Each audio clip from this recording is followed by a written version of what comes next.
Welcome to super talks clips. आपके पास समय है कम पर हमारे पास कंटेंट है ढेर सारा। इस चैनल में आप शॉर्ट, क्रिस्पी, इंटरेस्टिंग कहानियां सुनने वाले हैं। इसके साथ साथ कुछ ऐसी चीजें जो कि आपको लाइफ में ना ही ग्रो कराएंगे बल्कि मोटिवेट भी करेंगे। Don't forget to subscribe for more such videos. Enjoy the show. 11 दिसंबर 1931 मध्य भारत में चंद्रमोहन जैन जी का जन्म हुआ। वो यात्रा इतनी बड़ी कि इतने फॉलोअर्स बने कि कहा जाता है कि 21 देशों में उनको आने से रोक दिया गया। एक आम व्यक्ति जैसे आज हम सब हैं यहाँ, एक आम इंसान भगवान आचार्य रजनीश यानी ओशो कैसे बना?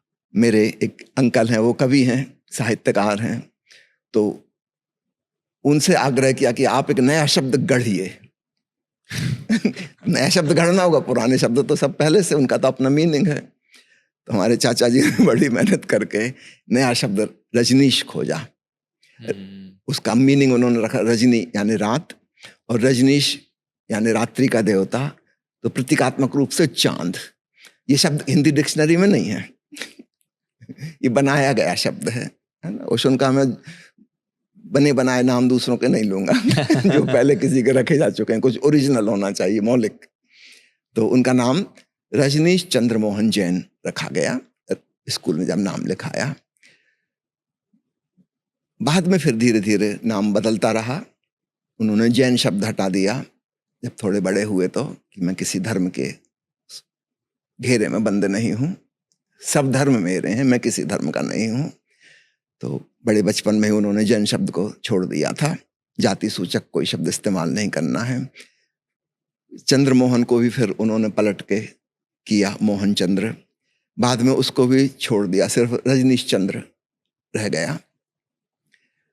फिर चंद्र शब्द भी सिर्फ कागजों में था, कहीं यूज नहीं होता था। सब लोग रजनीश नाम से ही उनको पुकारते थे। जब बाद में वो प्रोफेसर हो गए तो हिंदी में प्रोफेसर को आचार्य बोलते हैं, तो सब लोग उनको आचार्य रजनीश के नाम से जानने लगे। बाद में जब उन्होंने संन्यास दीक्षा देनी शुरू की, तो अब शिष्यों के लिए तो वो आचार्य नहीं है, आचार्य तो स्टूडेंट के लिए है। अब तो दूसरा रोल आ गया, दूसरी भूमिका आ गई, तो भक्तों के लिए वो भगवान हो गए।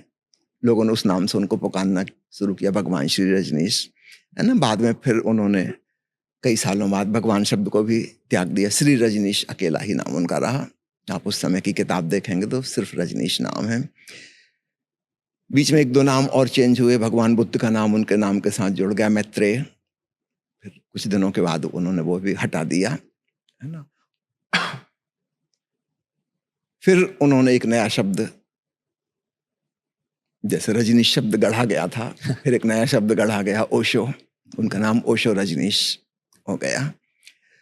ओशो शब्द ऐसा कोई एक्चुअली तो नहीं है, विलियम जेम्स की कविता है, अमेरिकन कवि हैं। उन्होंने भीतर अध्यात्म के जो अनुभव होते हैं उसका वर्णन किया है कई ढंगों से, किस किस तल के अनुभव होते हैं। जो अंतिम पराकाष्ठा का अनुभव है कॉन्शसनेस का, उसको उन्होंने कहा है ओशनिक एक्सपीरियंस, सागरीय अनुभव। जैसे कोई नदी समुद्र में जाके मिल जाए और समुद्र ही हो जाए। इसके पहले उसका एक नाम था, वो गंगा थी, यमुना थी, ब्रह्मपुत्र थी, यमेजान थी। लेकिन एक बार सागर में मिल गई, अब तो उसका नाम, रूप, कहानी सब खत्म हो गई। अब तो स्वयं ही वह विराट सागर हो गई, अलग से आइडेंटिफिकेशन नहीं बचा। तो विलियम जेम्स ने यह नाम ओशनिक एक्सपीरियंस कह के पुकारा है। सागरीय अनुभव, जहां व्यक्ति ना रहा, समष्टि में लीन हो गया, जहां अहम समाप्त हुआ, ब्रह्म का अनुभव शुरू हुआ। तो ओशो ने अपनी देह त्यागने के कुछ महीने पूर्व नाम ओशो अपनाया। फिर बाद में उन्होंने कहा कि रजनीश भी छोड़ दो, सिर्फ ओशो।